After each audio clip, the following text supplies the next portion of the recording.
If you're a leader in fintech, listen up. The next few minutes aren't about some far-off regulation. Nope, this is about your survival strategy for a deadline that is approaching fast. We're going to break down the EU AI Act and, more importantly, what it means for you right now. This number. This is the only number that really matters right now.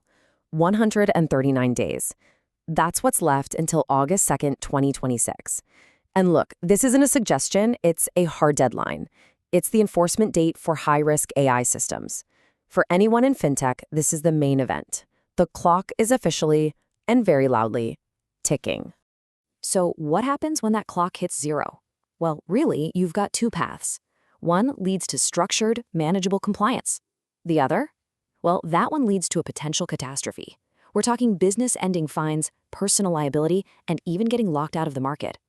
This explainer is your guide to making sure you choose the right path. We've got a really clear roadmap for you today. First, we'll nail down the deadline and the very, very real risks.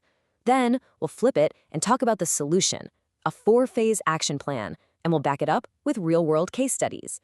We'll even show you how to build the business case for all this, and then wrap up with the exact steps you need to take, like this week. Okay, so let's dig into the core problem here. You got to understand, this is not just another piece of regulation. For fintech, the EU AI Act is uniquely targeted, and it comes with a deadline that leaves absolutely zero room for procrastination.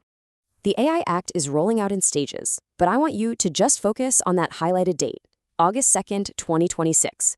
That is the date that should be circled in bright red on every calendar in every fintech office. It's when the rules for high-risk AI systems become fully enforceable. And that brings us to the most crucial point. So why is that date such a big deal for this industry? Simple, because the AI Act explicitly calls out things like credit scoring and creditworthiness evaluations as high risk. This is not a gray area, folks. It means the very engines that drive your revenue, the tools you use for loan approvals, for risk profiling, all of it, they fall directly into the most heavily scrutinized category of this entire law. So, we've covered the what and the when. Now, let's make the so what painfully clear.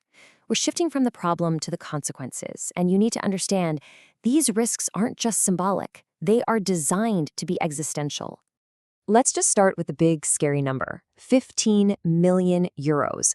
That's the fine for getting this wrong, or 3% of your company's total worldwide annual turnover from last year, whichever is higher. So let's be real, if you're a billion-euro company, that's not a 15 million euro fine, it's a 30 million euro fine. That isn't just a cost of doing business. That's a number that can literally shut the lights off. And if you're sitting there thinking, they'll probably go easy at first, think again. Just look at what happened with GDPR. By 2025, they had already dished out nearly 6 billion euros in fines. And here's the kicker. Financial services only became a priority target for GDPR later on. With the AI Act, fintech is priority number 1, right out of the gate. The same people who got really good at enforcing GDPR are coming for this, and they're not going to be learning on the job. Now, here's a problem that makes this whole thing so much harder. You see this chart? This is what we call shadow AI. Research shows that in pretty much every company, 98% of them, employees are using AI tools that were never officially approved. This means you could have high-risk, non-compliant systems running right now that aren't even on your radar. And the thing is, you can't govern what you don't know exists, but under the AI Act, you are still absolutely liable for it.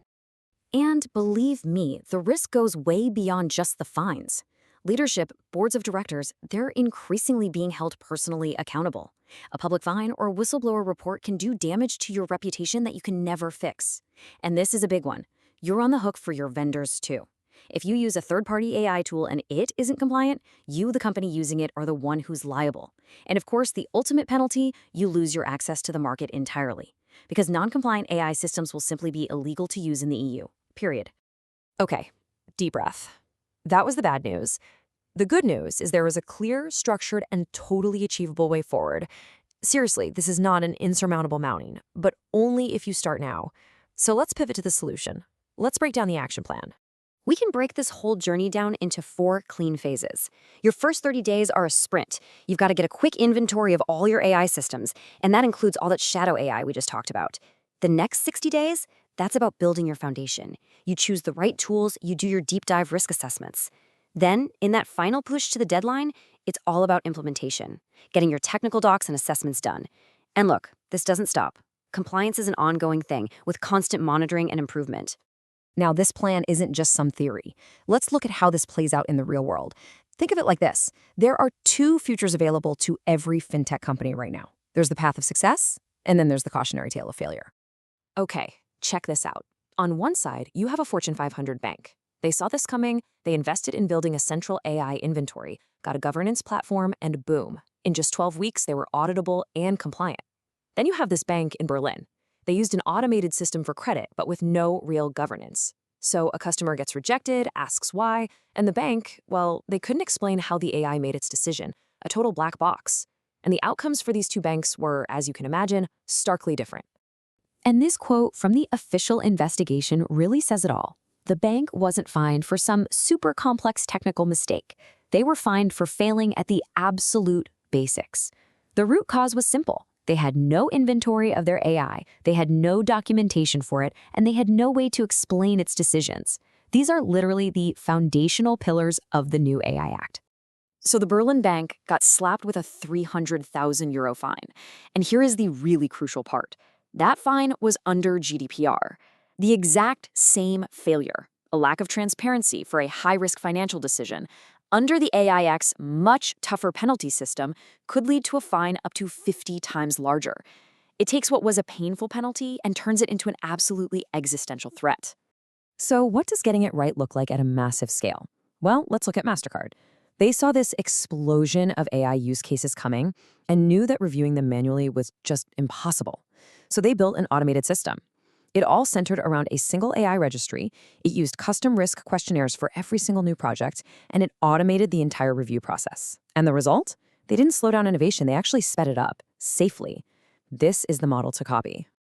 All right, so now let's talk about the practical stuff. How do you actually get the resources to build a system like that? This is key. You're not pitching a cost center.